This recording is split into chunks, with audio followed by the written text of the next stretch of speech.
Hello, everyone. How are we today on my channel? Great. You know what? Christine's got. No, I'm just kidding. I love you, Christine. Even if you are obsessed with being first. One word.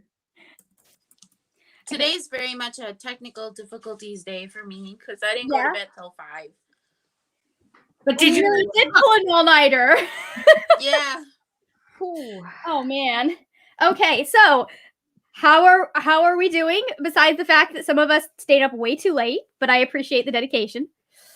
The only books that I finished this week are audiobooks because the book that I chose to read physically is god awful. Wait. Oh, was it Sanctuary? Oh, no. I know which book this is. No, you don't. No, it's not the buddy. It's a different book. Wait, there's a worse book than that book? No, I don't know that it's worse, Sanctuary. but it was published in 2008 and it like reeks of Twilight dialogue. Which is like, because it's an author of color, and I'm like, I don't want to compare you to Twilight, but it's bad. Oh no. Yes. Oh my god. Okay, I'm going to keep. Okay, so I'm gonna let y'all introduce yourselves so that we can get that going while I retweet and let everyone know we are live. Margaret, do you need coffee? I've already had tea. We're good. It doesn't sound like it. Okay, so you have to understand, caffeine has a zero effect on me. Like it had the first time I drank coffee, I felt it. The second time, I kind of felt it, and then I never felt it again afterwards. I was just like, "Oh no, I'm still tired." See, I think it's just that the taste of coffee just like tricks my brain into being like, you need to be a productive person now. Let's see. Does it still?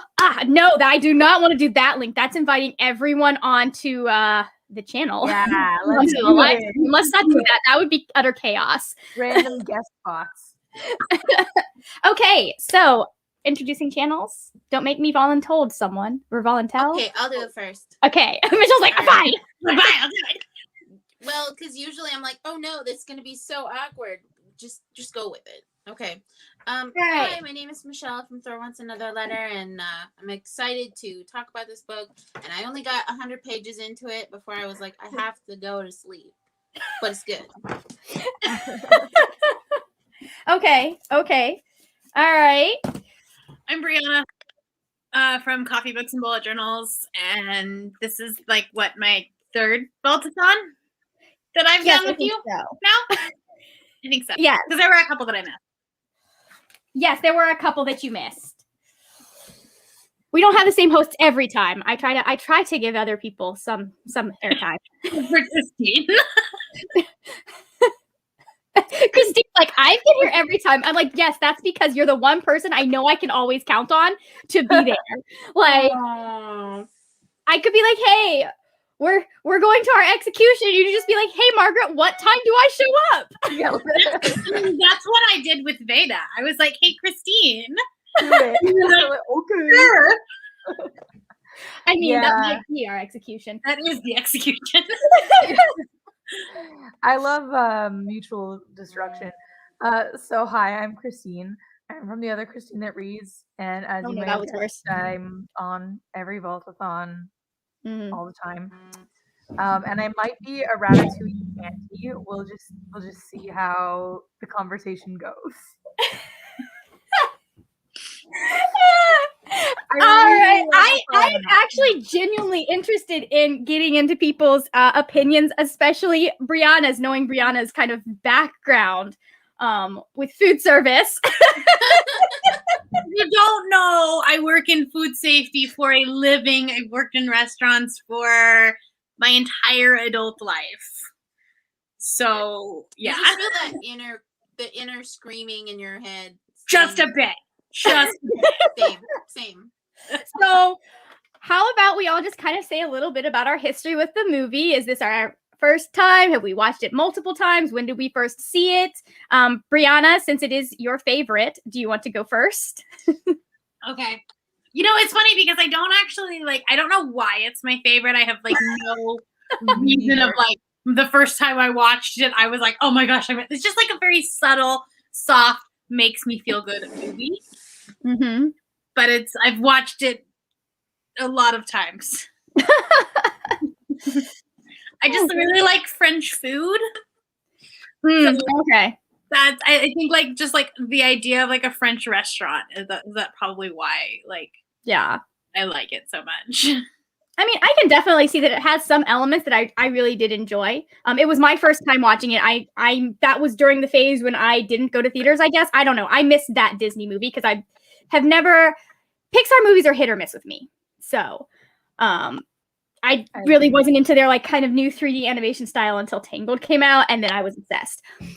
But that's a whole other story. So this was my first time, and there were definitely moments that I really I could see and I liked. I do think that we'll get into some stuff that I'm like, okay, but anyways, what about Michelle or Christine? How many times have you seen this? First time, second time? I think it's been like maybe like the third or fourth time I've seen it, because the first time I saw it, I was like, this is not it. Why are they letting a rat in charge of things? But then as I watch it like the second or third time, I was like, oh, this is actually kind of cute. And then this fourth time, I was like, oh, this is hilarious. It grew on you. That's nice. Did you see it in theaters the first time? Do you know? No, I think I saw it with my little brothers. They were around that age. Wait, it came out in what, 2008? Yeah. Oh yeah, I was in college. That's why I didn't see it. I didn't go to movies in college because I was away from my movie going friend group for the most part. Yeah, one was 6 and the other one was 8. So yeah, it would have been around that same time when I saw it, and I was like, this is weird. Mm-hmm. What about you, Christine? How many times have you seen this? So I was like 10 when it came out. And I feel so old.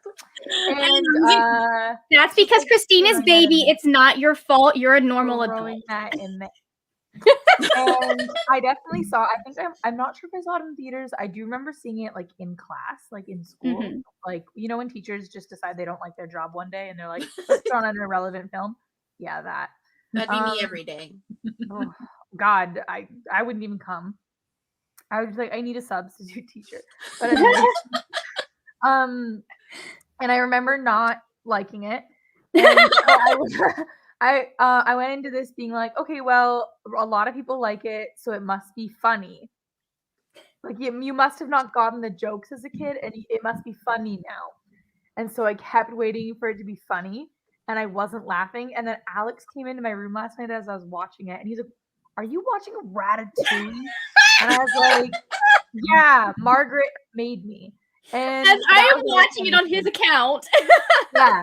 And Alex is like, "That's dumb," and then sits down on the bed beside me, and he's like, "So that's it." And I was like, "So you find it funny?" And I'm just sitting there, and all I wanted to do was murder Linguini. The number of times that Colette fell boob first into him, I was just like, "Wow, adults did this movie." His voice made me homicidal. Oh no! It's what Ray Romano, right? It's I think his son. Lou Romano. Okay. Yeah. But he was so annoying, and genuinely, the only place for rodents is in a terrier's mouth. So I just don't care.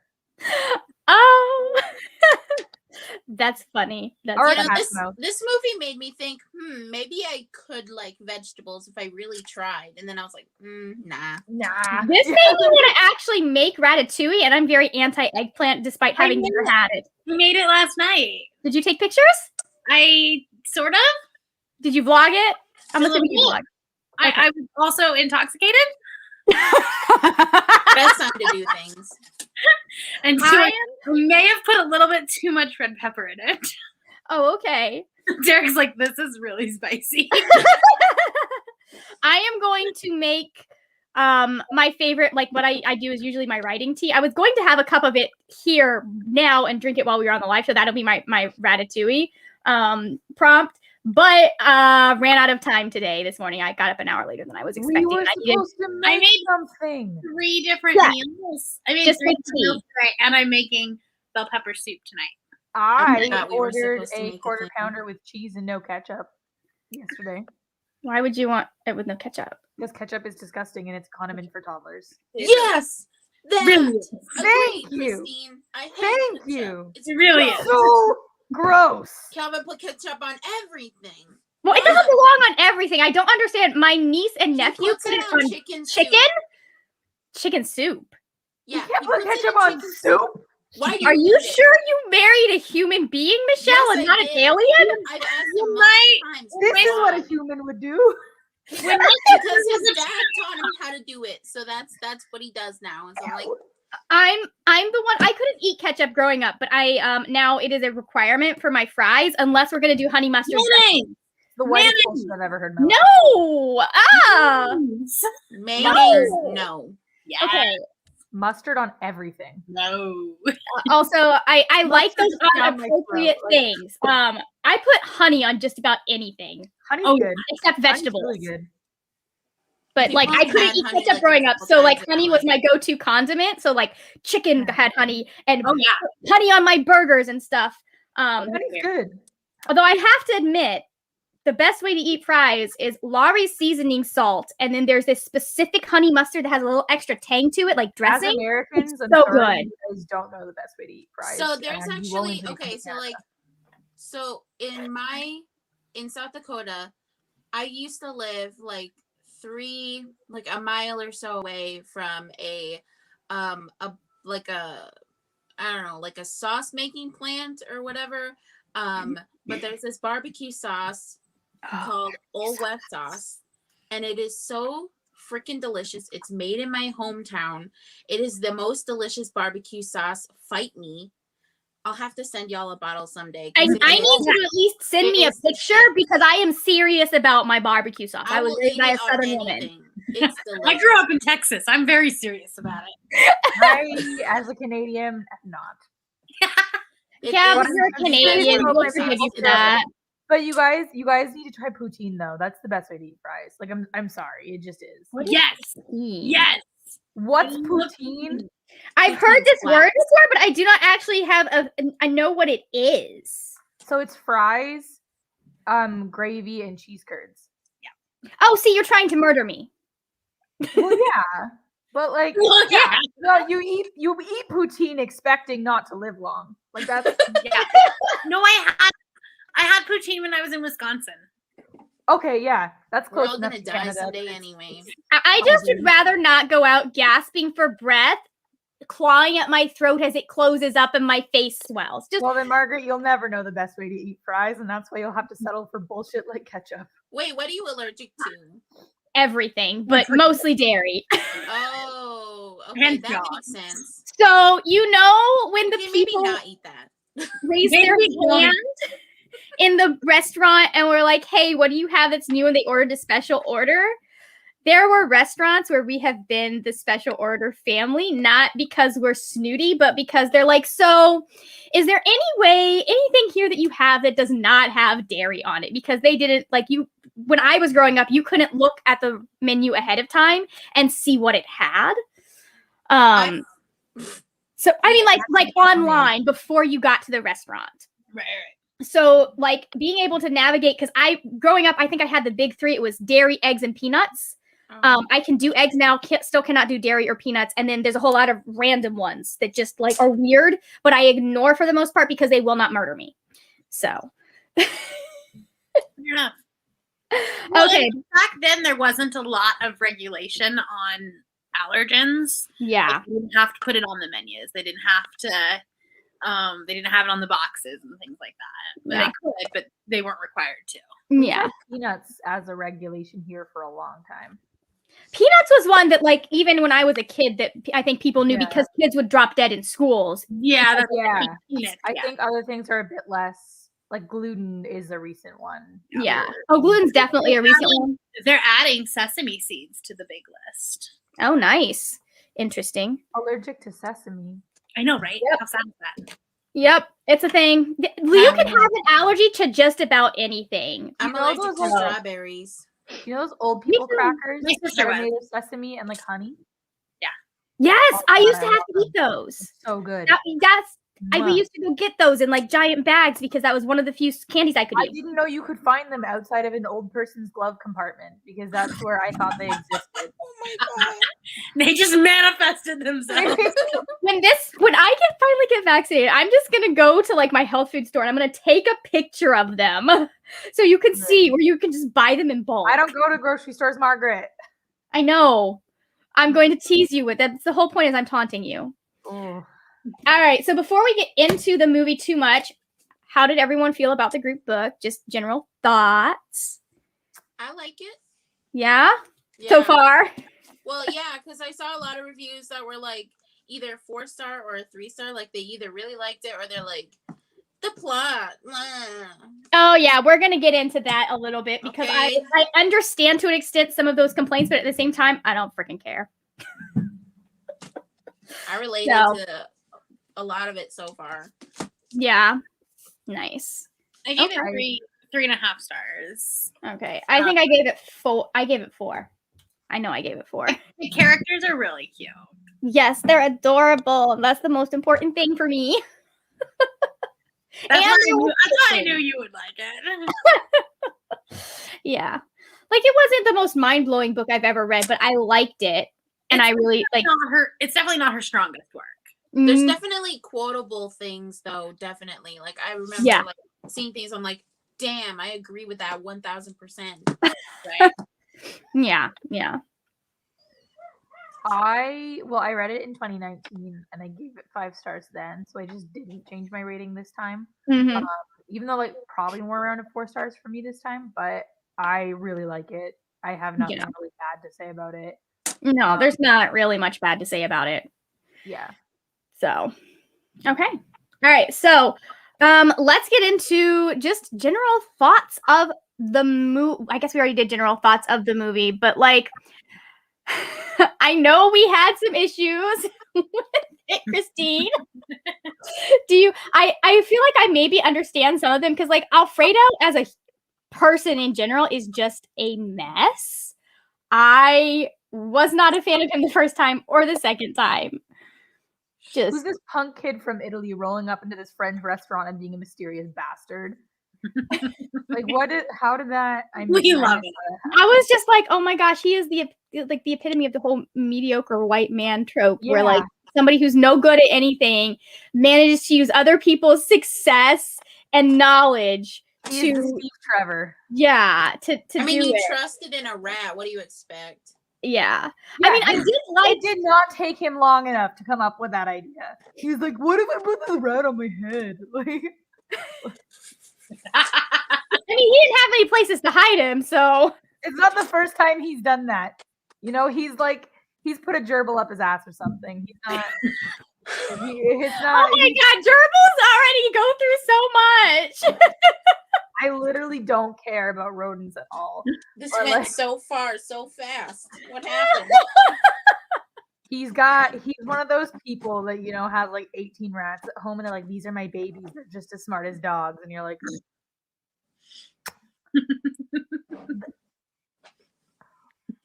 ew. Wow.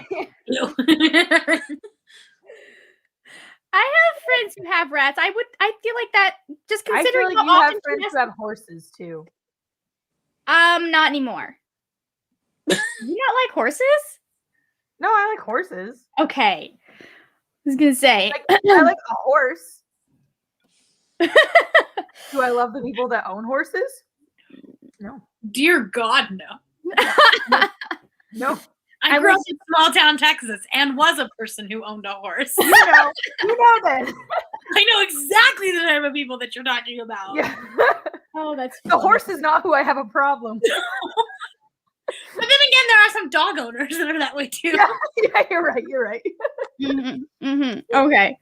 Yeah, I did like the one thing, like, there was a moment between him and Colette that I really liked in the movie that I thought, like, this is the only good thing about him, that he's willing to listen to Colette and, like, recognize that she's smarter than he is.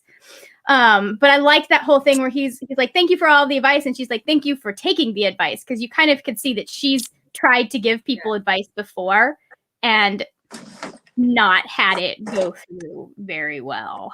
Well, because that was like, what, 2008? 8.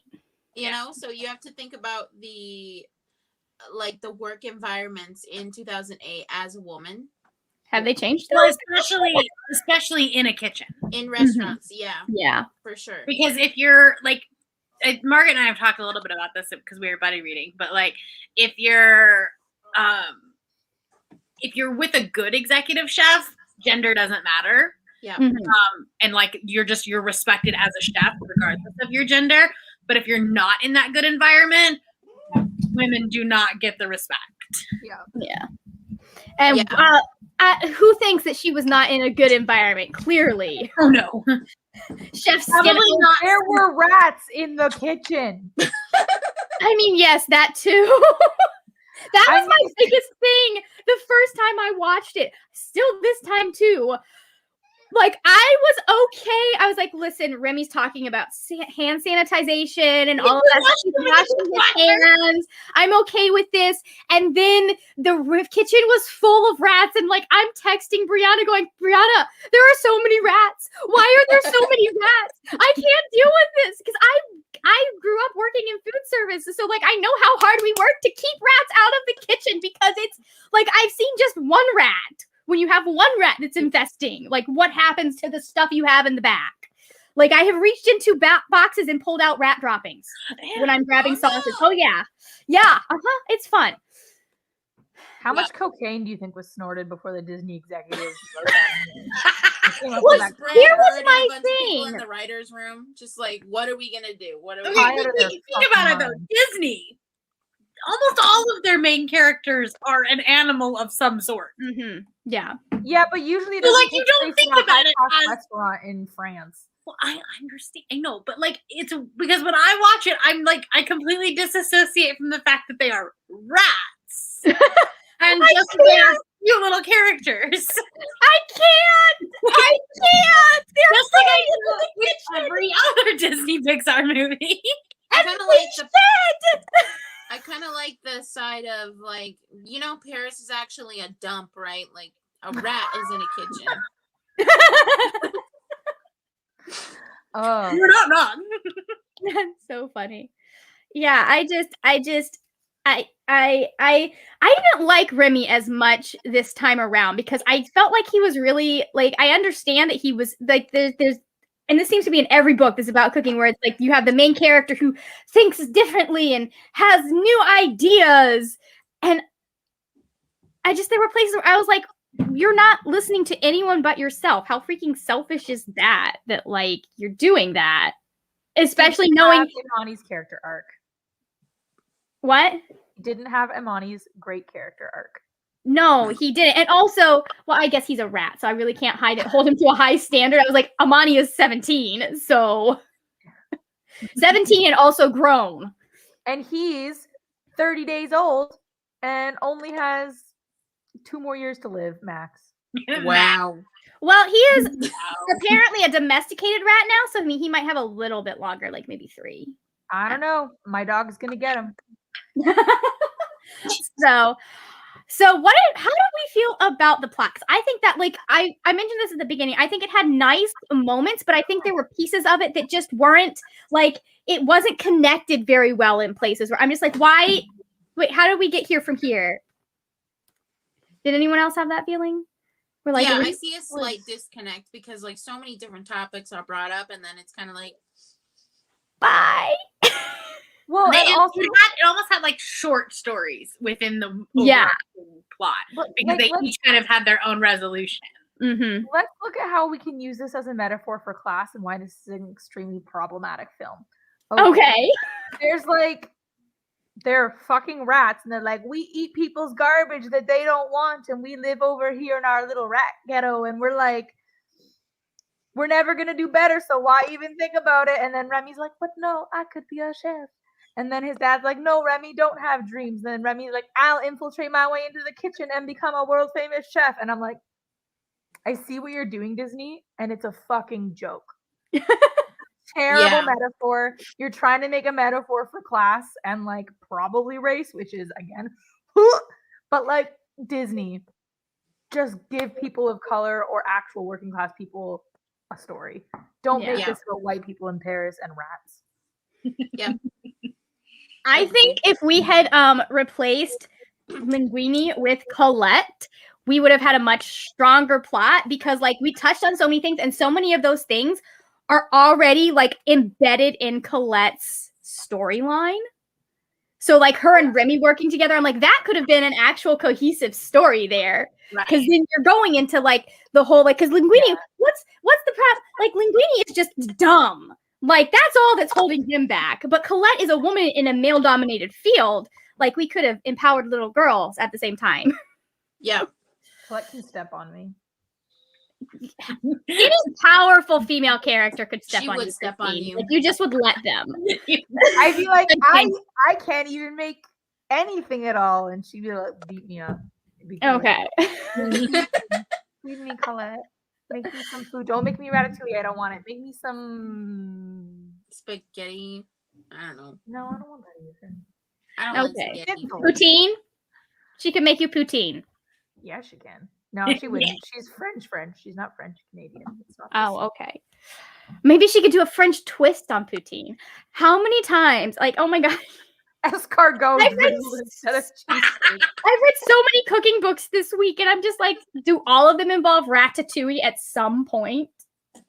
Like, I think there's a mention in every single book I've read. I think it depends on the cookbook that you look at because depending it's literally on the front of this of Taste of Sage. Oh, okay. Again, I'm blocking that one out of my memory.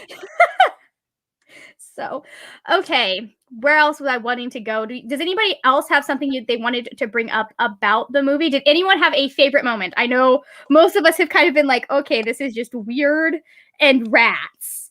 But did anyone else have a favorite moment? Colette on the motorcycle. Colette sharpening her knives. Yeah. Yes, I freaking loved anytime she had the knives out because I love the fact that like she was so tough and all of that. Like that first introduction to her character is so beautiful and perfect. And I love stabby girls. It's fun. Also like I killed a man with this thumb.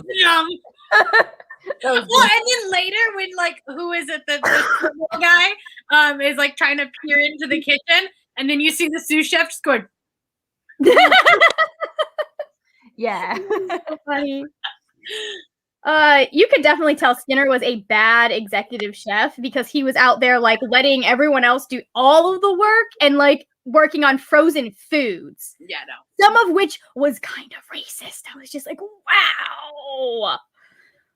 The one that I mainly saw was like was it egg rolls? I was just like, oh yeah, no, well, it was supposed to be. It was supposed to be that way. I know. Because they were supposed to show how far away from where Gusteau's mission was that he had taken it. Yeah. I don't understand why he was so obsessed with frozen food either.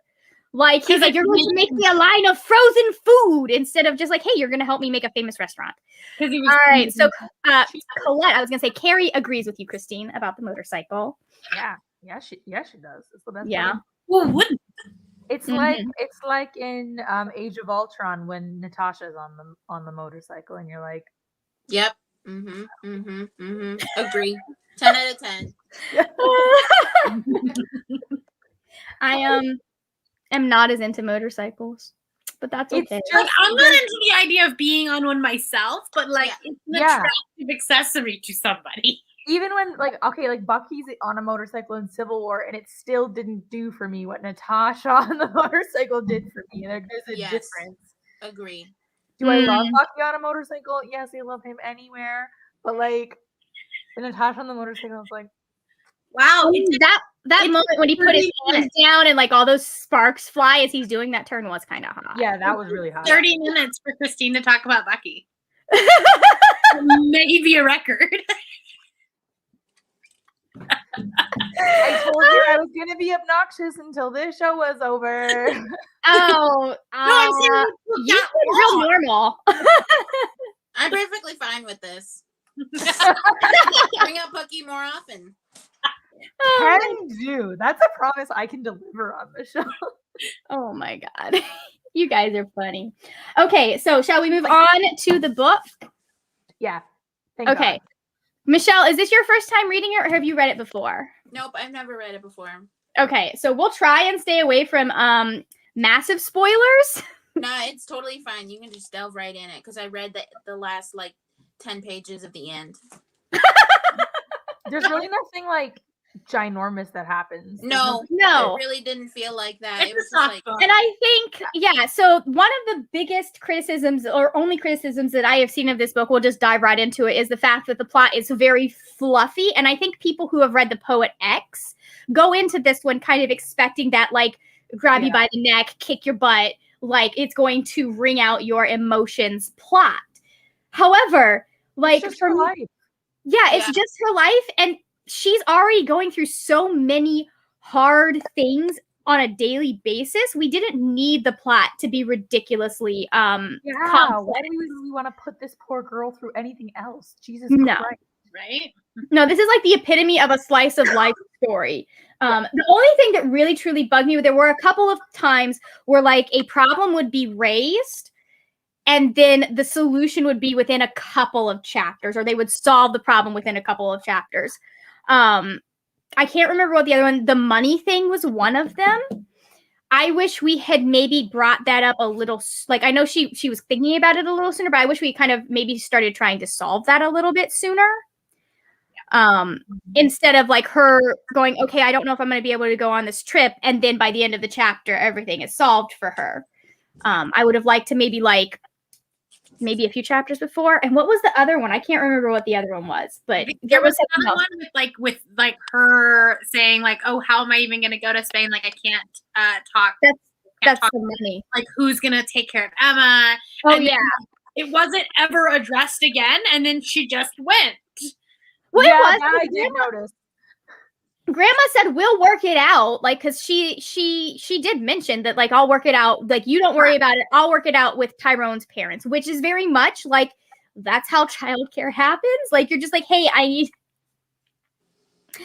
help with this. Yeah. So he wanted to be around her more, obviously, right? So, right. This was really interesting to read part of it as a parent, because so much of it I relate to with when your kid gets older and you have to start going places and you see them go from a little baby to a toddler, and it's just so jarring every time they have to do a milestone thing, and then you're in the back, you're just crying in the back, but they're doing their thing and you're just oh my God, they're getting older. Stop growing. Oh yeah. I've been doing that with my friends' kids recently. I'm okay, I can't see them on a regular basis anymore, so they have to stop growing up. They get so big so fast. They do. My friend's son went from chubby, still kind of baby fat between 5 and 6 to, hi, I am a big kid now. And I'm just what the heck, Michael? When did this happen? Did you have a growth spurt? So. Yeah, Soren was a size 3. In I think it was, I don't know, October. And then one day, I think it was December, he just 4 teeth all of a sudden. Just 4 teeth, doesn't fit into anything. Everything looks like a crop top. And then his little shoes, he went from a 10 to a 12. Gonna be a 13 in probably 2 weeks. Oh man, are you and your husband really tall? I'm only 5'7", and he's 5'9", 5'10".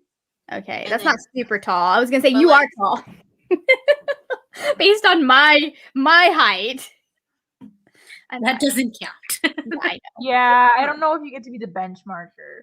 I know I don't. Okay, so isn't the average woman's height in the U.S. 5'4"? So for the most part, I don't think I think the main issues of Imani's story were her being a mom and having to juggle all of that. So I think the main issue was not too easily solved because it was just a consistent thing that she continually had to deal with. But I do think there were a couple, specifically a couple of places where it was just too, problem solution happened a little too fast for my taste. The money was the obvious one. Yeah. So, but I liked the fact, because I know there are a lot of teen parents out there. I liked the fact that she's sitting there doing college, she's doing, or not college, high school, and a job, and having a kid. So I think that that's more complicated, and that just wasn't. So it's Carrie says, and Dad moves back. That was weird, gone forever, and bam, no hard feelings. I'm here for it now. I think that was Dad just finally deciding to grow the fuck up. Honestly. Yeah. I think maybe Mom had a sit down conversation with him or something, because like he finally stepped up. Mm-hmm. I mean, he was like, no soft feelings for the dad, really. No, like he was pretty traumatized by losing her mom. I understand he was traumatized, but to just leave your kid like that, I was just like, yeah, he can like, at least he's reached a place where he's okay to eat Imani's food. And okay so I'm like, at least take your kid back to Puerto Rico with you, so your mom doesn't have to like be working her ass off her entire life. So we'll get into characters in a minute, but let's start with Imani. What did we all think of Imani as a main character? I wanted to punch her in the face for the first half of the book. I mean, I recognize that feeling with teenagers. I mean, like, I had to keep reminding myself, okay, she's a teenager. She doesn't have this respect yet. But, like, don't with a recipe that a chef has created. You don't do that. To some extent, I feel like a little bit of that is on Chef Aiden, because I don't think he explained why you follow the recipe very well until she'd messed up a couple of times, rather than saying, like, because me personally, I would have like, listen, I'm going to teach you the basics. I know some of these you're going to think are boring, blah, blah, blah, but you need to learn the basics because you're going to need to know these if you want to be a chef. And I would have explained the dynamics of a kitchen and how things work. And I would have explained the allergen thing from the beginning instead of just being like, here, do what I say. Because I think that kids, when you, at least me personally, when you explain things to kids, they're much more likely to go, okay, I understand. Like, you've taken the time to treat me like a person and explain why we're the logic behind this. I may not get the logic, but I understand it's important to you. Right. No, but her just mentality of being like, oh, he doesn't like me because I'm good. And I'm like, no, honey. That's such a 17-year-old smart girl I thing know. to do. I know. Also, I guess for me, like, I don't give a shit about cooking or food, and if I never had to eat again, I wouldn't. But like, I just like to drink tea, honestly. But like, I think for me, what I saw is this kid who is working so hard, and like, I don't think you see a lot of that in YA novels. Like, their problems are really superficial a lot of the time, and I think this gave a glimpse into a more like honestly a life that more probably teenagers have to kind of navigate than the typical YA fantasy book where it's all about like boyfriends and werewolves, like, you know, dances and stuff. So you don't see a lot of YA that has like teen moms, which I do appreciate. Or just like really like the intersections of race and poverty and gender, like and how she had to live every day of her life. So like for me, okay, was she snooty with her chef? Yeah. Yes. But like, girl has a baby, a job. She's not perfect in school, but she's trying. Like, I'm like, okay, mouth off to whoever you want. That was the one thing that kind of like, so she's so used to making decisions because she has a child. Like she's a kid, but she's grown. Kind of thing. She never had, like, she had her grandma, but she was always. She never really got to have a messy teenage phase. Right. So this is her messy teenage phase. She had to grow up really fast because she got pregnant and then, you know, all of that. So it's like, and then she has to navigate things with her abuela, and that's difficult just on its own, trying to figure out between bills and all of that. Especially as like a young person. Yeah, that's huge. Yeah. Yeah, and I definitely, what was I going to say? I had a thought while you were talking, Christine, but I wanted to let you finish, and now that thought is gone. It'll come up again. And that's on ADHD. Seriously, when I go to the doctor, we're going to talk about getting me tested for that. Literally. Y'all, you don't even want to know about my psychiatrist appointment. No, we can cover that after the live show. We won't air your business for everyone who watches my channel. Oh, okay. Well. Anyways, where else? This was one that I didn't feel the need to take a lot of notes just because. Oh, that was where I was gonna go. I loved her relationship with Chef. Is it Aiden? I think it is. It's Aiden in the audiobook. Because it so easily could have been another like repeat of like I guess Chef Skinner, where he's looking down on her because she's and he's so like you could tell that she didn't think he thought she was good, but you could tell he thought she was good and she was worth the time he was putting into her because he thought she could do something. And I love the fact that he was so on her side, even though she didn't recognize that at times. Like I was just like, that was really refreshing. Yeah. So what did we think? My whole ass off when he was like, stay away from Malachi. He's full of shit. And Malachi can hear him. I'm like, that's actually so accurate about high school. The teachers will be like, listen, don't talk to boys. Boys are the fucking worst. So I could never own stuff to get together. Boys are the worst. I was talking to a guy in Ghana who had like immigrated from the US to Ghana, and Christopher, my mentor, he like peers out of the truck. He's like, or the bus, like, get back in the bus, Christine. Don't talk to boys. Like, I'm an adult. I'm engaged. He's like, don't talk to boys. Like, that made me laugh so hard because that was like that felt so real. Of like a girl who has like an older male mentor in an academic set. I felt, hey, no, don't touch. Fucking study. Get inside. That's so funny. Like, no, that's funny. All right, so since we brought him up, let's talk about Malachi because I freaking loved him. So sweet. Great. He is like, I'm like, oh, he's so good for her. That's one of those high school relationships that might actually work out. Yeah. So he wants to stay in Newark and she wants to stay in Philly. So that I mean, compromises can be made in relationships. Well, what's in between Pennsylvania and New Jersey? Connecticut? Like, I don't even know.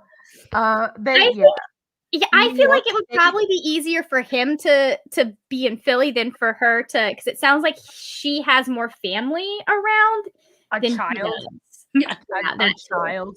Yeah. Like you could totally see him like swooping in and being a good dad for Emma. Oh yeah. I loved that. The little queen Emma. That was so and that he was never embarrassed to like be around her in public with her kid. He was never like, this is he was very mature about it, I think. Because I think it'd be fair for a 17-year-old boy to be like, this is a lot. Yeah. This is weird. And I think the fact that he was the one that had to take care of his little brother had a lot to do with that. So he was already kind of like used to it. I think that race and class has a lot to do with how men and women, young women and men, have the gaze on like parenthood and things like that. Because like me personally, when my little brothers were born, like the day my brother came home, I'm 7 years old. My aunt tosses me a pamper and she's like, here, change him. And from then on, I took care of them when they weren't around. And then, but like, especially in like native way, it doesn't matter whose kid it is or whatever. That's your little nephew or your niece. And like, if they need something, then you just take care of it. And so like, for me personally, like to see some little kid as like a 17-year-old and they're like, I want juice, and then you're like, okay, let's go get juice then. I don't know whose kid you are, but okay, let's go get juice. I've never seen you in my life, but I have juice. Yep, literally. So I think it just depends on how certain races and class view like parenthood to like little kids. Yeah, I can definitely see that. I know, like, I was the oldest, but I think I was like 11 or 12 before I had any responsibility with my brother because my mom was a stay-at-home mom. And I have a friend that she's got a 7, she's got an 8, a 6, and a 1-year-old right now, and she's trying really hard because she's a middle child, but she's listened to me and her older sister talk about how we had to deal with responsibility, and she's trying really hard not to like lean too hard on her daughter because she's only 8. But like I was ready to be helping to take my brother got older and I wanted another little sibling so I could be one of those older siblings that was like helping take care of the baby. Like that's always been me. I would have loved for my mom to have a kid when I was like 15. Yeah, me too. My mom was like, no, Margaret, that's not happening. You would not trust me. I, as someone who did, hated my little sister when I was young. No. So my sister was born 2 weeks before my high school graduation. Oh no! And my grandparents literally flew out for her birth and left the week before my graduation. I mean, like, so here's the thing. For the first I'm so mad at her. I feel that. But graduation is way bigger. Like, I don't even know if I want my parents there when my kids are born at this point. I'm just like, maybe you can come after the baby is born. Stay for don't have them there at all. Don't have them there at all. It is so flippin' peaceful when it's just you, your partner, and the baby. Yeah. Like the hospital. I specifically remember my mom being like, my mom's being a helicopter grandparent. This is so annoying. She has to go. Because my mom was living with me when I had Soren, and when I was like, okay, we need to go to the hospital, she was sleeping, and she went to bed at like, I don't know, I think it was like 12 when she went to bed. So I was like, I'm not gonna wake her up. And she calls me, and it's like 6 o'clock in the morning, and she's like, hey, did you go to work already? What's going on?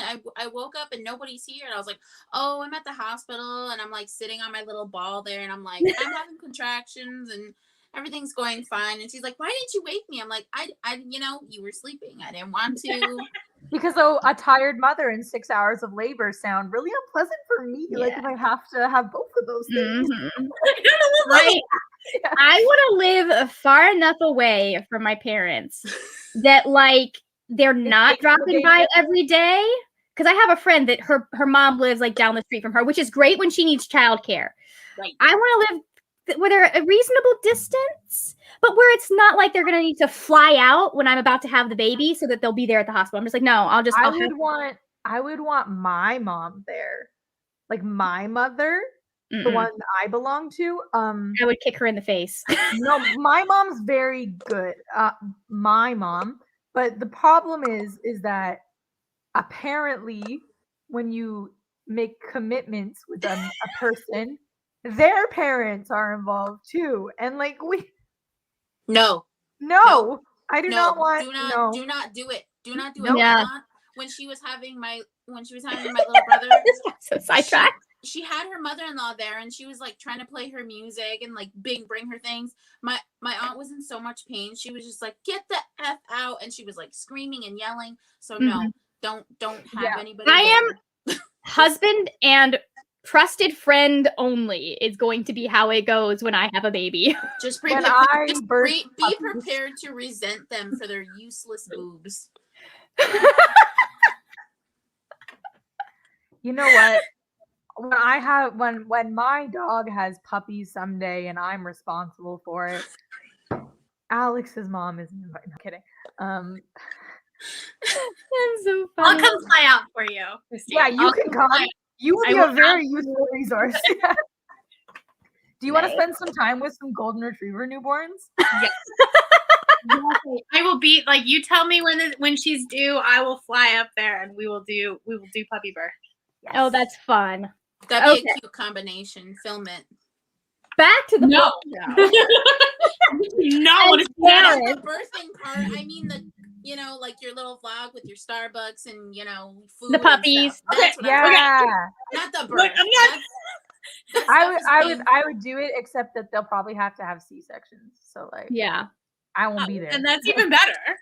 Yeah. They'll just deliver them to me, and I don't know. You just get a phone call and you say, hey, you had 14 puppies. I really, really, really hope that for my first time ever having puppies, nobody calls me with that number. I hope they're like, yeah, small litter. She only had 6. That's good for a first. I feel like that's a normal sized litter. I feel like 2 or 3 would be small. Goldens. No, that's small. Wait, what's normal for Goldens? 8 to 12. That's not small then compared to 8. 8 to 12. Okay. Briar has 12 nipples. Zephyr only has 10. Yeah, so like that's how many like her body like right like that's like Zephyr had a big fucking litter. Yeah, when I see videos of like the little puppies just like on the mom's nipple, I'm like, I could never. They're so calm, right? They're like, it is so like whatever. The first few weeks of trying to breastfeed are so just the first couple of hours. It's so painful. And we don't live with our moms anymore, so we don't have somebody was talking about the fact that breastfeeding, that the reason that we have lactation specialists and everything is because women are not living with their mothers or their mothers-in-laws as much anymore. And so you don't have someone who is actually right there so that when you have a problem with stuff like that, you can be like, hey, working, and they can be like, oh, honey, hold him like this, do this. No, my nurse was so flippin' mean to me. Like, she was so mean to me. Yeah, I saw that in your text. I'm having problems, and she was like making fun of me. And so I was like bawling to my lactation specialist, and she was like, okay, here's what we're gonna do. She like sat me down, and I'm glad your lactation specialist is good. You're gonna do it, and then we'll see what's happening. And she's like, he's actually feeding just fine, you just do this. And she was like very calm, very nice. Like, we need lactation specialists, because let me tell you what, some nurses are dicks. Some nurses are great. Yeah, they're dicks. Well, it's a fast-growing profession, so you're gonna have lots of dicks in fast-growing professions. I have a friend, I watched her, she held him like his head was here, and then she's holding him like a football, and I was like, that's an interesting way to nurse. There's not enough of me for that to happen. When they get old enough, and then you can lay down while they nurse. Still co-sleeping. We're still co-sleeping. Just he can't sleep by himself sometimes. It's just the best. He gets so warm, it's like having a little furnace. All right, so like a boob, and I'm like, no, Cassie. Usually she gets like crack eyes. She's like, oh yeah. I'm like, no, you're a dog with adult teeth now. Yeah,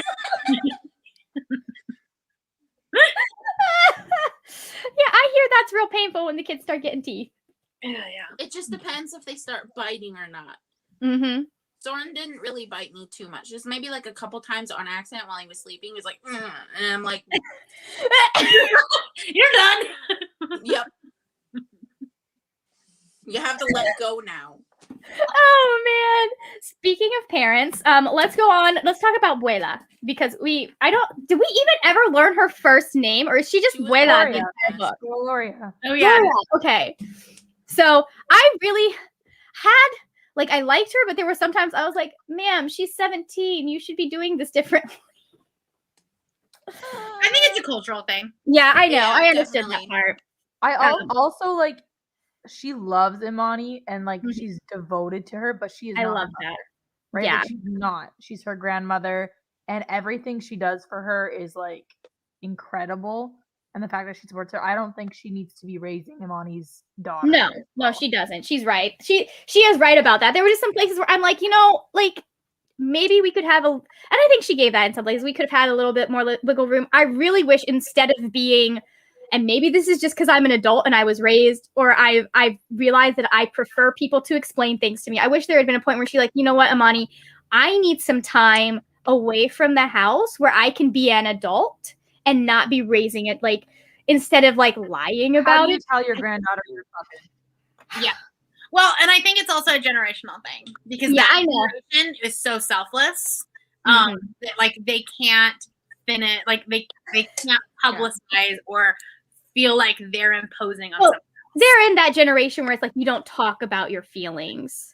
Especially, I understand from kind of how you're raised. I think there's a little bit more selfishness in white families than there is in any other culture. No way. Wait, you think white people are more selfish than other? Michelle's like, I am exiting this brand new information. I know. I think sometimes and I think self-care is really hard to recognize when you spend so much time just trying to get through the day, and there's so much that you're having to deal with. And so I understand why she didn't. I just know that myself, that would have really broken trust for me. Margaret, she is an old Catholic woman going into sex with a Polish Catholic stud. They're not telling people until they're ready to commit in front of the Lord. No, they're gonna lie as long as they can. How do you be like, hey, granddaughter, I'm having sex? Yeah. You wait until it's time. Oh, see, I don't know that there was sex involved. I think she was just going on dates, which I kind of figured out. I was like, she's definitely going on dates. Anne Marie has a Margaret. good point. Wait, where is it? She's Catholic. No, definitely. A lot of her time away was probably with Mr. Is it Dakota? There's that fear. Yeah. That's a really good point. I understand that part. And she was having sex. Yeah. Point blank. She was. We all know. I mean, it's a YA book, so we can say it. Babe. Wink, wink. Right. I mean, they talked about sex a lot in this book. I was actually really impressed how she discusses sex for Imani. Like, I think that's probably good for young girls to hear. That it's like, teenage boys suck, and you're allowed to be disappointed, and you're allowed to be like, I want differently next time. And yeah, because she did it once, and she was like, "That's it." Right? Yeah. Well, she was with a 15-year-old boy. What did you expect? But like, I don't know. Some of them are good. I don't know, but you know. Yeah. I feel like we've got a generation that's going to be a little more open to like, one, recognizing that you need to pay attention to your partner, and two, recognizing that like you are not going to be the thing that satisfies your partner in and of yourself. You actually have to put work into it. She should have been getting advice from Angelica, is all I'm saying. Yeah, true. I love Angelica. Yes, she was so good. I don't know. Right now, I kind of think she's a dick. For what reason? Well, because she's just like, are you even listening to me? It's like, girl, I got all this shit going on. I don't really care about your little teen problems. But that was just fair. me. I'm that harsh friend that's like, do you hear yourself? But like, I know she probably gets better with time. And I'm really good at like pretending I'm listening while I'm thinking about Bucky and shit, though. So I feel like Imani just needs to work on her ignoring game. Yeah.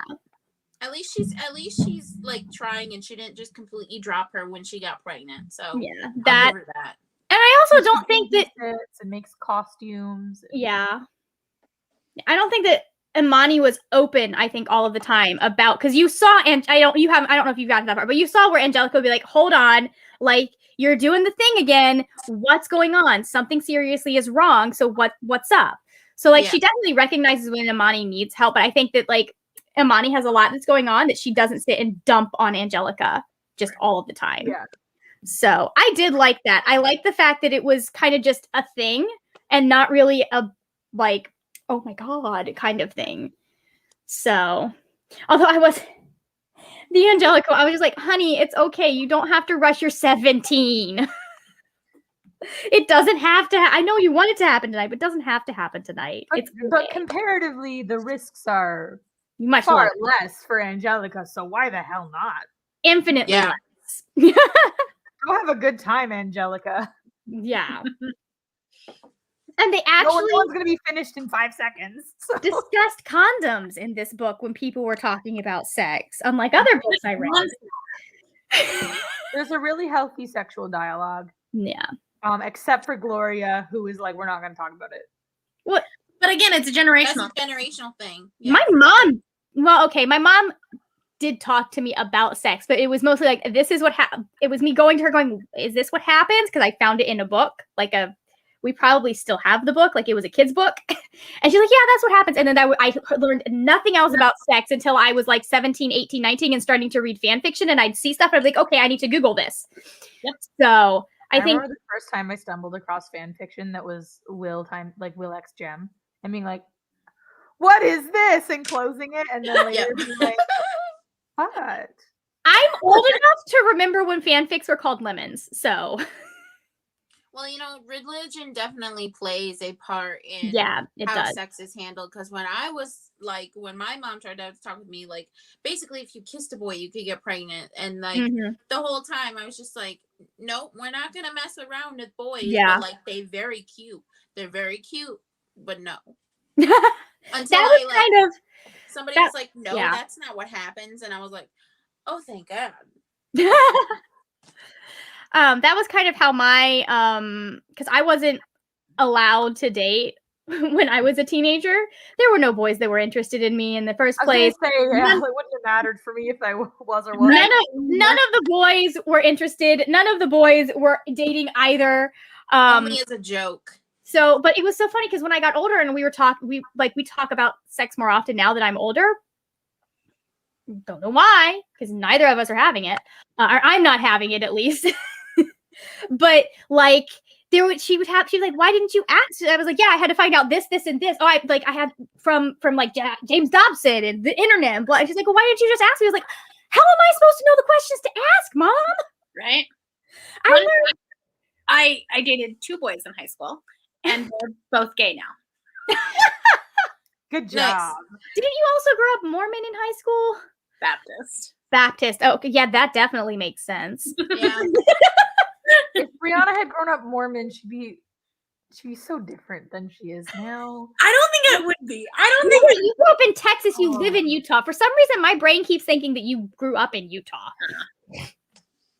So yes, I did get some Jane the Virgin vibes from it, but not a lot. Mostly in regards to like, oh hey, thank goodness Gloria is not like whatever her name was on Jane the Virgin, the mom. The whole like crushing the grandma flower and yeah, like that's terrifying. My kids and I are going to have honest expectations about just conversations about sex and about like the main part is keep safe. That's like I may have my opinions on whether or not you should be having it at this age, but stay safe. Right. Well, I think an open dialogue between parents and kids is so important to actually like be safer. Yeah. Kids are probably going to do it anyway. Yeah. And so if they're not having that open conversation, then it's just going to end up worse. Yeah. I had an open dialogue with my mom, at least. Like we talked about everything. Just like there were things that didn't come up because I was demisexual. I wasn't really interested. It's not something we talked about a lot. So you know what? If I end up having daughters, I'll just buy them a vibrator, and that way the need for boys will be circumvented. That sounds like a plan. Like literally, get yourself a girlfriend. Here's a vibrader. Don't even bother. Just like instill in them at a very young age that girls are cute. Yes. Just be like, do you want to watch She-Ra? Oh my God, yes. Yes. Oh, that's funny. Okay, so what else is there to talk about in this book? We talked about characters. We talked about plot. Did y'all have a favorite moment at all? Oh, yes, Christine. Well, one thing I would like to say as a historian of colonialism is I really enjoyed the discussion on Columbus. Yes, that, but and then also like so Imani's identity as Puerto Rican, Imani's identity as like from Philadelphia, and her identity as somebody who has like Spanish speaking, like Latinx roots as well. I think the way she was able to break down all those parts of her and find that connection was like really, really smart. Yeah. It really was. Yeah. Because she has this connection to places she's never been to, but it's reflected in her language, in her culture, in her cooking. And she has this immense connection to her community, which doesn't see her as a part of it always. Yeah. I really like that. I thought it was put in a very like subtle but grounded way. Nice. Yeah, Columbus can suck a dick, obviously. Well, I mean, I think it's part of the problem. Chapter, but it was so well done. Yeah. About like how she's like, well, actually, in my culture, like this guy's a dick. Okay. Also, this chef brings a bunch of like Black and brown students to Spain. He's like, you want to go see Columbus's grave? Like, did he think about that for 30 seconds? I don't think that was Aiden. Did you think about what that? I think that was just them going like, because that was during their free day. So I think that was just them wandering into that particular church. And didn't all the students? No, it was so they met up with another couple of students who had gone in with a tour there. Oh. So it wasn't just like the whole group. It was just like they were kind of wandering around. I thought he dead ass took these kids to a Columbus memorial, and I was like, "Are you okay, sir? Like Denmark or something? Like what's going? Like he's from France, apparently. I think like Cordon Bleu. I don't know. Oh, well, yeah, no, but I was like, how? Yeah, he's taking all these black and brown students to a fucking Columbus memorial, but that makes more sense now. Okay. Yeah, no, they just kind of wandered into the cathedral, and it happened to have Christopher Columbus's grave there. I interpreted it as like a curricular part. Yeah. No. That is it just like, open to everybody? A lot of the time, like big churches like that are, and you can go in and you can see them. Like, they're places of worship and stuff. I feel like they should maybe, not, because like I feel like somebody would pee on his grave or something. Someone probably has, but it's still public property. So we paid a few euros to climb in Portugal. There's like this in Porto, like Claragos Tower. It's just an old tower where monks used to live, but it's really, really high and like tight, spirally stairs. So we paid money to just walk up that fucking thing, and it was. I mean, I was wheezing, and also like there's no like guardrails or supports or anything. But yeah, you can just kind of tell me you have asthma without telling me you have asthma. No, I was actually telling you I'm out of shape because I don't have asthma. But it was also hot. But like, yeah, you can just kind of pay to go into places in Europe. They're like, hey, look, old terrible things happened here. Yep. Okay. Any other thoughts about the book that we want to cover? Anything else we want to? Is there anything I missed? Oh, I loved the amount of responsibility Aiden gave her when he saw, like, I'm sitting there going, girl, you don't need any more. But, like, she just rose to the challenge. With the fundraiser? Yeah, with the fundraiser and everything. And then, Miss Fuentes was so cool as a teacher. I was like, we need more teachers like this. Yeah. Not weird ones that film their kids on TikTok making fun of the fact that they don't know stuff from history instead of teaching them that history. What concept? I'm like, they're in middle school. You're expecting them to know who Hitler was. Sorry, there's a specific TikTok. There is a specific TikTok that is addressing like the whole Helen Keller wasn't real TikTok myth. Oh, wasn't that like a teacher? Yeah, it was a teacher. Definitely knew about that. About Helen Keller when I was like 7, so yeah. I was older than that, but like because we watched that. Because I watched those. Well, yeah, that too. Remember the Focus on the Family movies? Nope, didn't watch those. Oh, I'll have to send them. I'll have to send you a link to one. I watched. There was disturbing things in the world, and I think we had the entire collection of them, and Helen Keller was one of them. Oh, interesting. Didn't we have those VHS movies where it was like a topic movie, and then on the back of the case there was like questions that you could ask the family? Is that what you're talking about? Yeah. Because I had a couple of them too. Wow. We did BBC versions of those, like, or BBC or A&E, one of those two, like history. I think it was A&E, because they would have different stuff, obviously about, white figures. Yeah. No, they were all white. I think there was a Harry. The only one we watched, like, because it would be like Christopher Columbus, all that. The only one we watched that was not a white person was the one they did on Pocahontas, because I was obsessed as a child. I was that terrible white child. So, anyways, Christine, are you okay? She's fine. It's fine. Everything's fine. Just think about Bucky, okay? It's gonna be all right. Anyway, John's really light.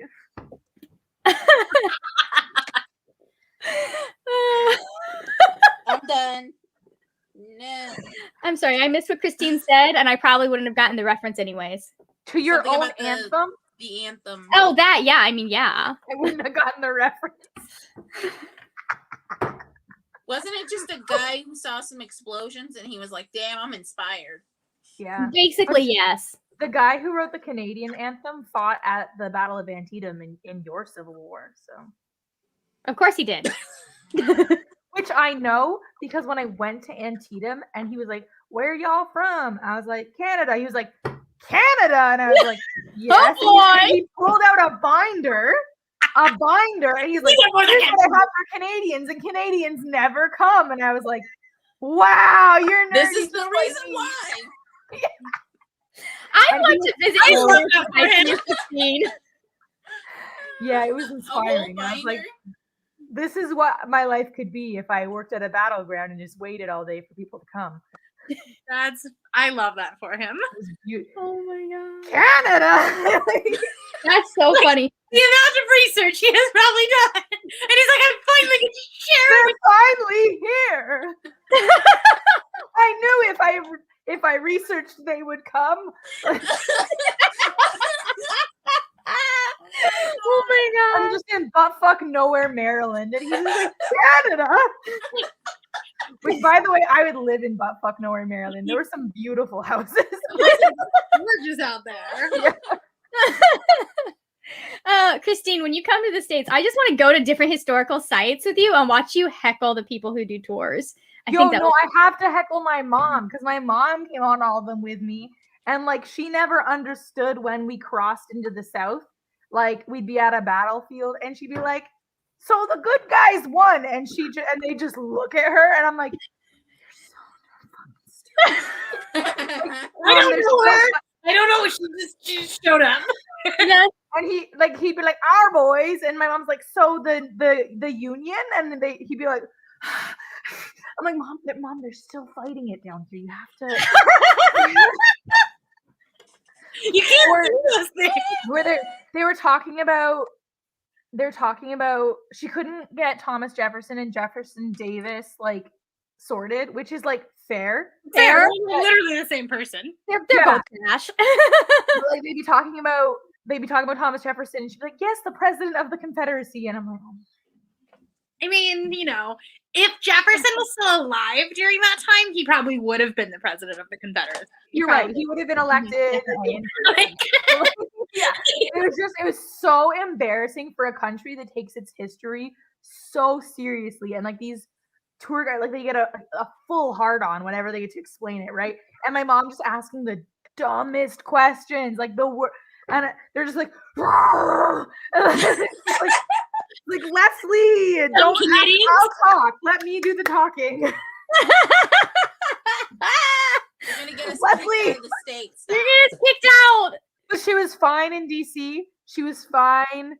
The only kind of northerny place we were in was DC. So she was fine in DC, and she was fine in Louisiana because Louisiana is very French. Well, it's just different. I don't think it's obviously Southern. Yeah, but it's like it's a different culture, right? But like everywhere in between, her foot was just in her mouth, and I was like, "Oh!" That's like me. The time we walked into a Spanish restaurant, and my mom tried to speak Spanish to ask for water, and I was just like, "No, Mom, they understand what you're saying. Please stop." Like, yeah, no. She runs a business in the United States. She knows what you're saying. That was me in Portugal, because in Portugal they have two thank yous, obrigada and obrigado, and like you say one based on what gender you are, and like me being like obrigado the whole time, and then being like, what the fuck?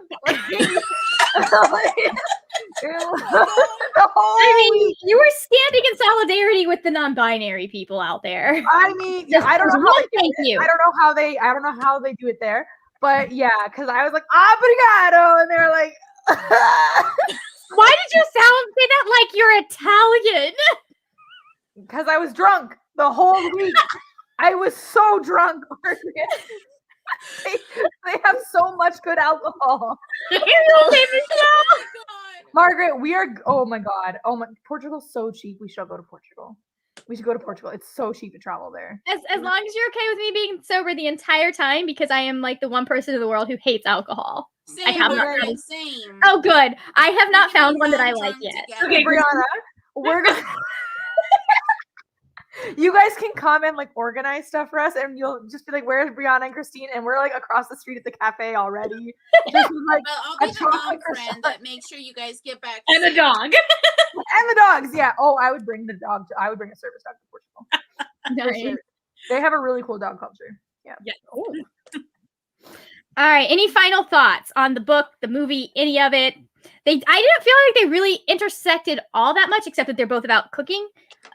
Just because Linguini was such a disaster. Yeah. Well, and I'm gonna be real.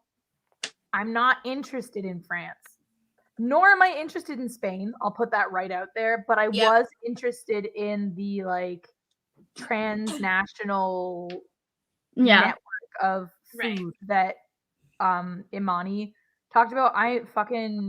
France with its head up its own ass with their food. I'm like, okay. See, I don't. Yeah, I know.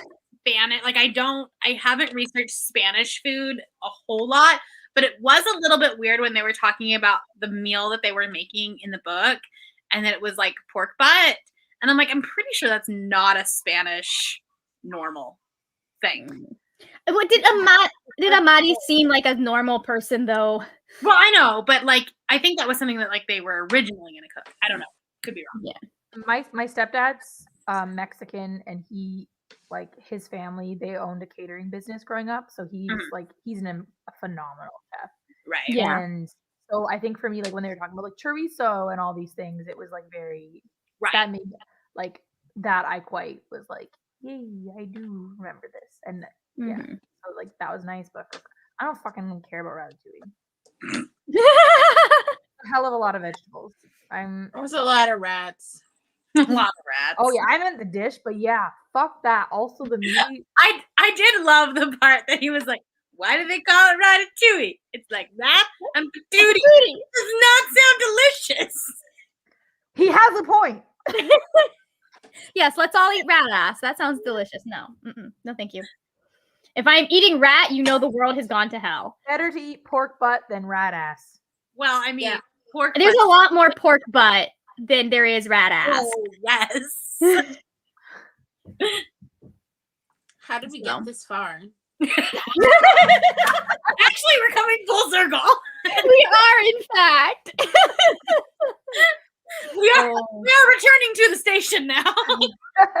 Yeah, we were in Maryland just a few minutes ago. So, all right, perfect timing. So, is there anything that y'all want to plug for your channel? Anything you're doing? I know we have some Avengers stuff coming up. So Tuesday, my vlog for this will go up. Perfect. It was a secret TBR. And also there was cooking involved. Some cooking. So I usually forgot to vlog. But then I'm going on hiatus until April 1st. Yes. When I will film and record and have videos every single day for a month. Yes. Oh my goodness. That's a lot. I am technically going on hiatus today, sort of, but I think the video that's announcing hiatus, because I haven't filmed it, is going to go up on Wednesday, just because I forgot to film it yesterday. And I was like, I don't want to have to edit a whole other video when I've already got this going up on my channel. And then when that's over, I will also be doing a video every day in April. Because I'm a bad influence on everything. Yes, you are. I think I'm doing it too. Yeah. So Vaultathon is, I think, the only thing that I am currently involved in that was not your influence. That was like, Margaret, here's a terrible idea. Why don't you do it? I was just full of chaos this entire week. Like my week was so busy, and finally it was like Thursday or Friday, and I was like, oh my gosh, I have stuff to do this weekend. When do I have stuff?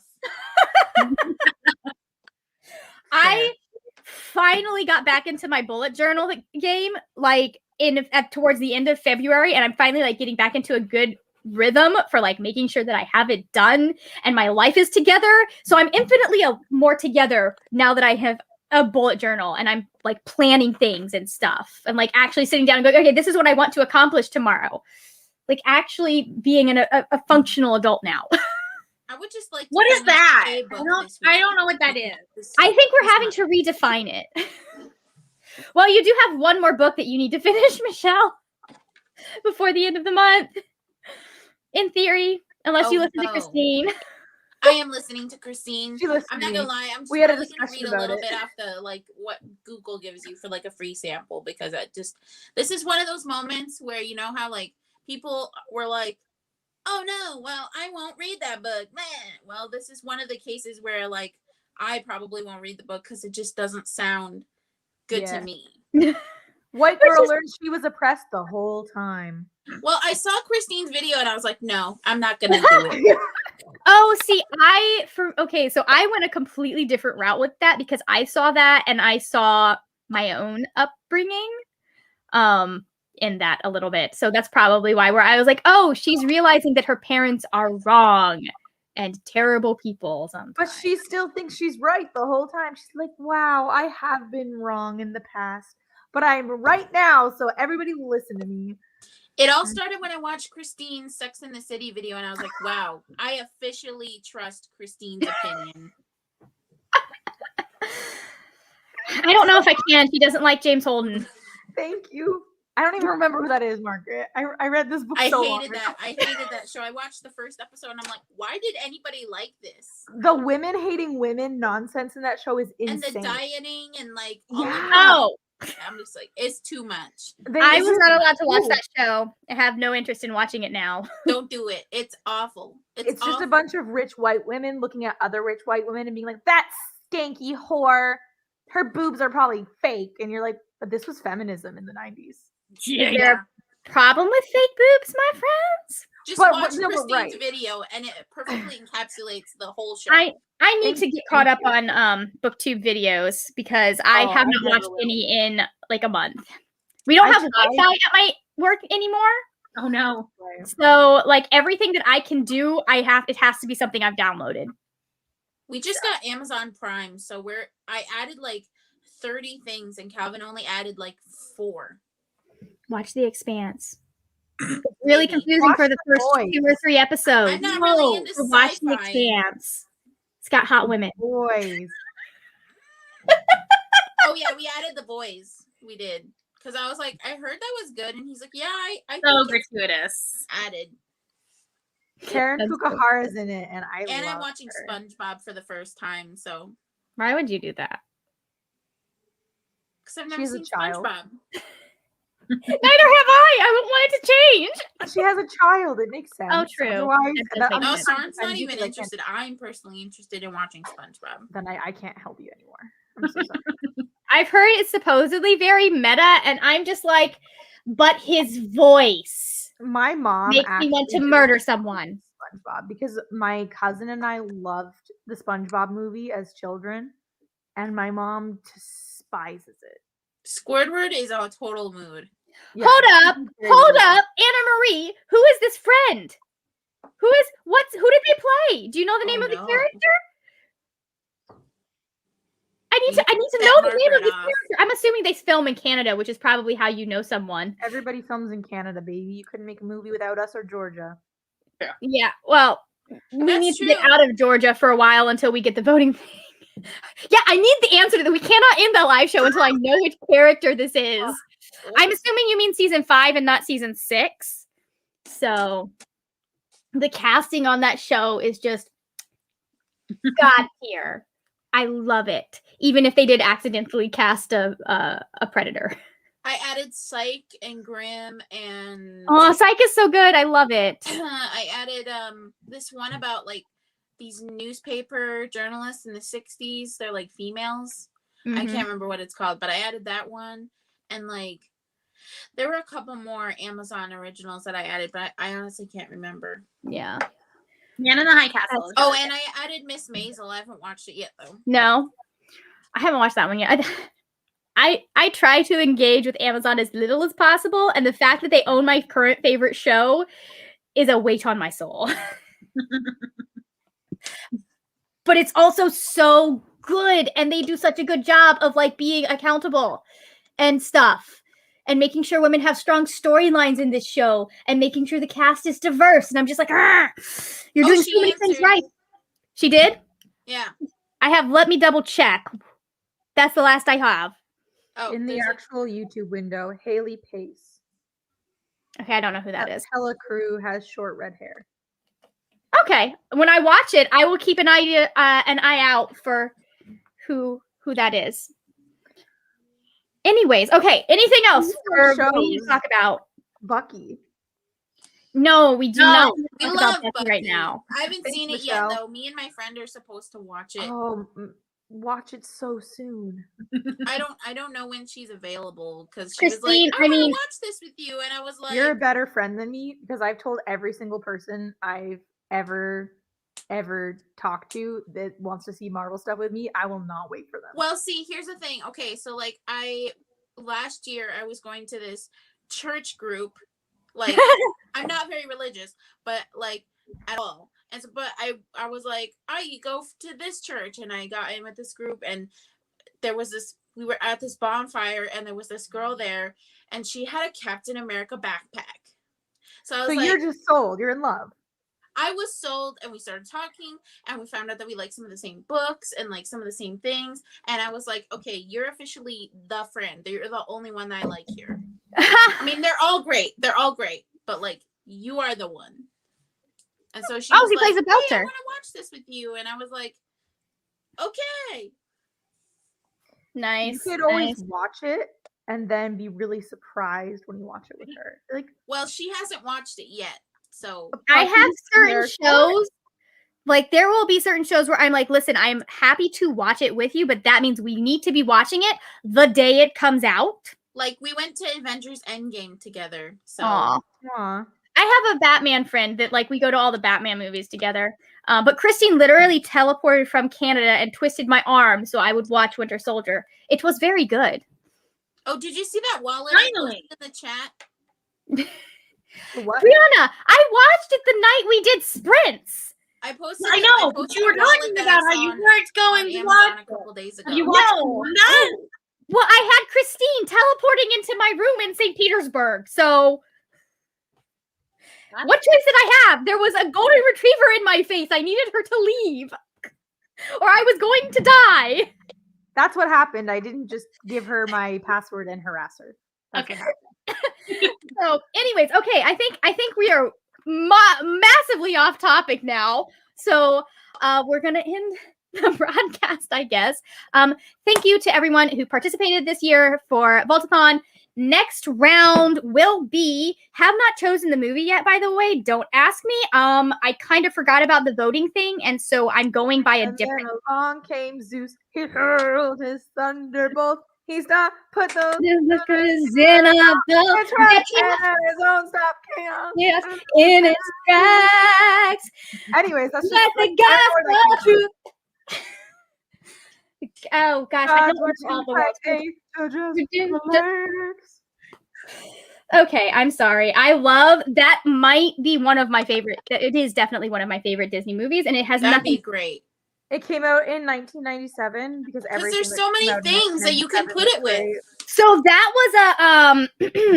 was the Hercules VHS. This is how old I am. The Hercules VHS was a present to me after getting out of the hospital. Like we literally went from the hospital, got that movie, and stuck it in our VCR. I also got out of the hospital that year. Because you were born? Yes. So, okay. So nope, we're in March. I need June. June 14th through 20th is going to be round 7. Have not chosen that movie yet. I have to go back in the chats and figure out what people said about their favorite Disney movies were. Because I figured since I have people who are regulars, I should just we'll cycle through everyone's favorite Disney movie at some point. So that'd be wonderful. Yes. So anyways, I think that's everything. Thank you everyone for watching, and I will see you again when we will talk about more nerdy things.